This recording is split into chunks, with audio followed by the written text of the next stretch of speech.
You know that moment when you finally sit down.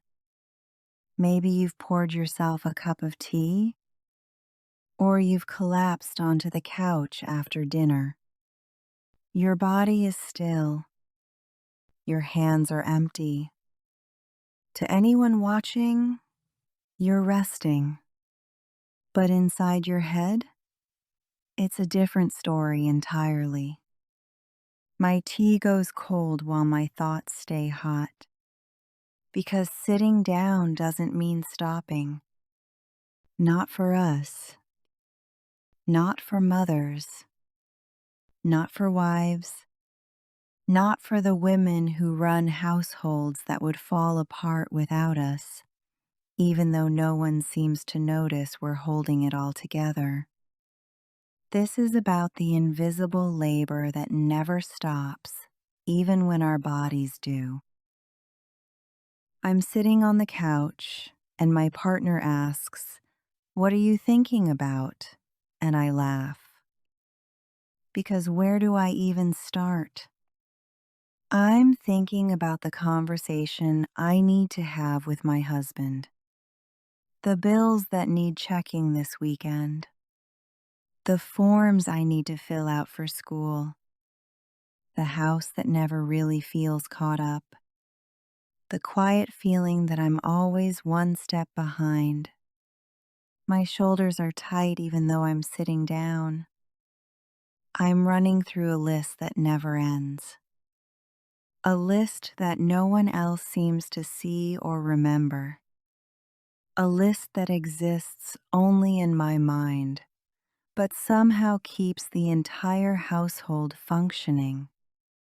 This is the mental load, and it doesn't clock out.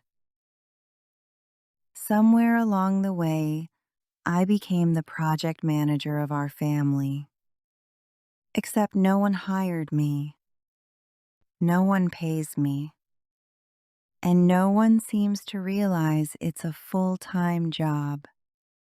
I'm coordinating schedules like a corporate executive. I'm anticipating needs before they become problems.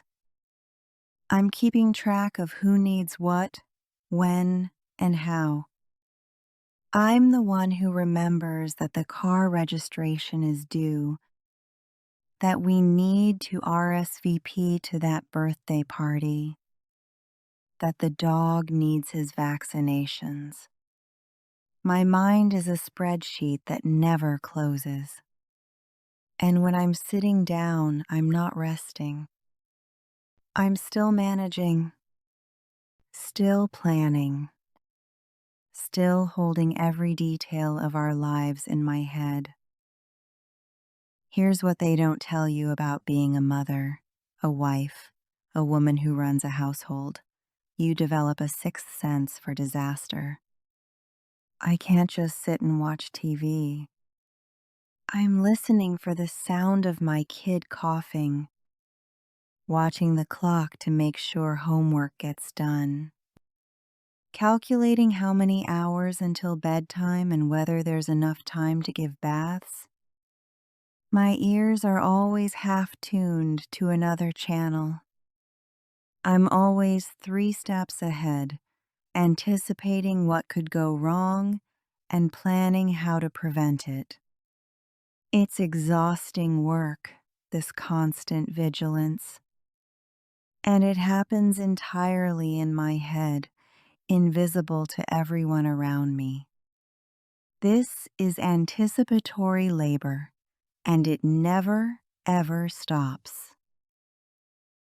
Even when I try to relax, there's guilt. Because if I'm sitting, shouldn't I be folding that laundry? Shouldn't I be meal prepping for tomorrow? Shouldn't I be returning that email? Organizing that closet? Doing something productive? My hands feel wrong when they're empty. Rest feels like laziness when you're conditioned to believe your worth is measured by your output. When you've spent years being valued for what you do, not who you are, So I sit, but I don't rest. I sit with guilt gnawing at me, with a running list of everything I should be doing instead. And that guilt is exhausting in its own right. I'm keeping score, and I don't even want to be. I notice that I was the one who remembered to buy birthday gifts for 3 parties this month. I was the one who scheduled all the appointments. I was the one who noticed we were running low on toiletries and restocked them. There's a heaviness in my chest that has nothing to do with my heart. And I'm sitting there, mentally tallying, feeling heavy and unseen, because no one else seems to notice all the invisible work I do. No one throws me a parade for remembering that we need toilet paper before we run out. This mental scorekeeping is exhausting, but I can't seem to stop doing it. People say, just ask for help, as if it's that simple. But here's the truth. Sometimes asking for help feels like another job I have to manage. Another task on my invisible list. Another thing I have to carry in my mind. My words get stuck in my throat before I can even ask. So I sit there, thinking about all the things that need to be done, calculating whether it's worth the mental energy to ask, or whether I should just add it to my own never-ending list. And most days, it's easier to just carry it all myself. At least then I know it's done. My body knows I need rest. I can feel the exhaustion in my bones, the heaviness in my limbs. I sit down, and physically, I'm still. But my mind? My mind is sprinting through a marathon of thoughts. Did I send that permission slip? What are we having for dinner tomorrow? I need to call the insurance company. The bathroom needs cleaning. When was the last time we changed the air filter? My son mentioned he needs poster board for a project. When is that due? My jaw is clenched even though my body is still. My body has stopped moving, but my brain never got the memo. And that dissonance is its own special kind of exhausting. This is what invisible labor looks like. It's not the dishes or the laundry or the cooking, though we do all of that too.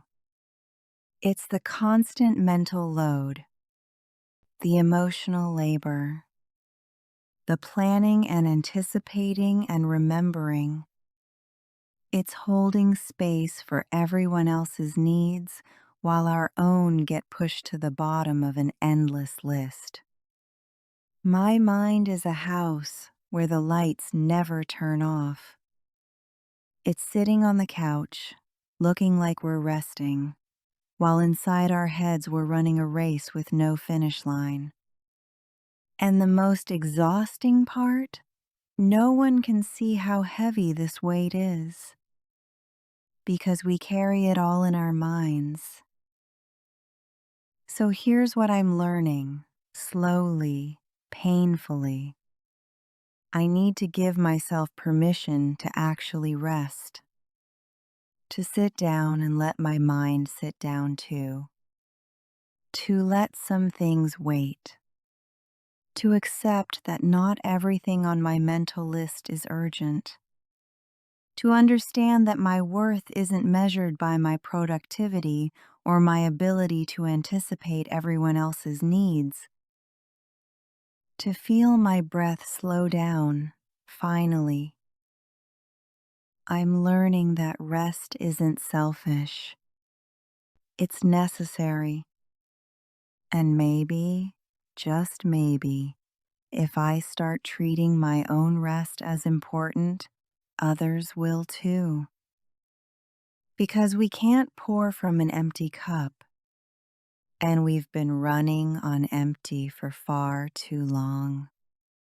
This is the weight she carries, and tonight, it's mine.